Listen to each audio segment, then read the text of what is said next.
गौंदिया block 75तम block स्तरीय साधारणतंत्र दिवस महासमारोह पालित हो जाइछि।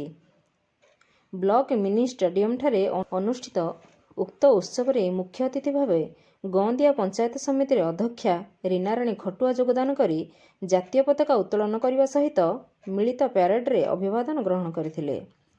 निजर अभिभाषण रे आज पवित्र दिनर महत्व उपरे आलोकपात करने सहित एही दिन रे देश स्वाधीन परे विधि व्यवस्था अनुଯାयी विश्वर एही बृहत गणतंत्र राष्ट्रर सुपरिचालना पई सेही महामनीष डॉक्टर बी.आर. आंबेडकर अध्यक्षतार जो चिठा प्रस्तुत तैयारी होई पवित्र संविधानर मान्यता पाइला और यह द्वारा आम स्वाधीन भारत रे निजर मौलिक कर्तव्य संपादन सह संघीय शासनर सुव्यवस्था एक परिपंथी अटे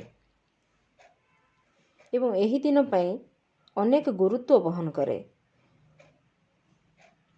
अन्य अतिथिों मध्य गोष्ठी उन्नयन अधिकारी पवित्र कुमार बेहेरा, तहसीलदार सूरज चंद्र राउत, विधायक ब्लॉक प्रतिनिधि निराकार राउत, ब्लॉक बीजेडी सभापति विश्वनाथ जेना प्रमुख और स्थानीय बुद्धिजीवी वरिष्ठ नागरिक कर्मचारी और जनसाधारण जोग देइथिले।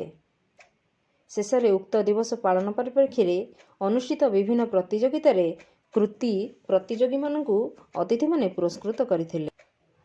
अन्य प्रमुख स्थान JMFC कोर्ट परिसर रे विचारपति सौरभ सागर प्रधान जातीय पताका उत्तोलन करथिले।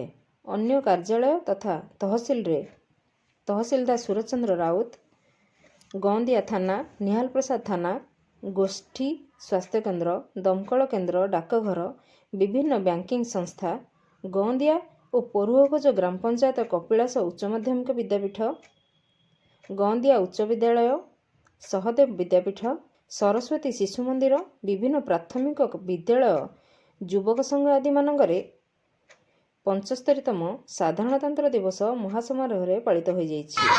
मैं चतुर्थ श्रेणी की छात्री सरकारी प्राथमिक विद्यालय में मैं पढ़ती हूँ।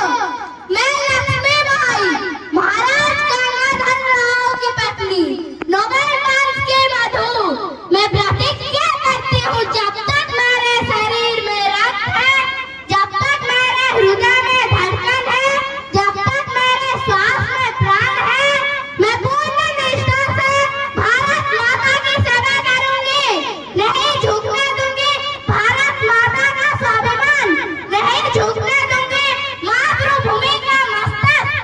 ସେଥିପାଇଁ ମୁଁ କୁହେ ତମେ ମୋତେ ରକ୍ତ ଦିଅ ମୁଁ ତମକୁ ସ୍ୱାଧୀନତା ଦେବି।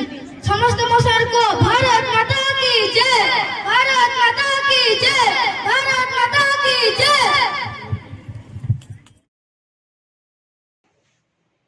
ढेंकानालू सौम्यरंजन महादी रिपोर्ट, नागराज न्यूज।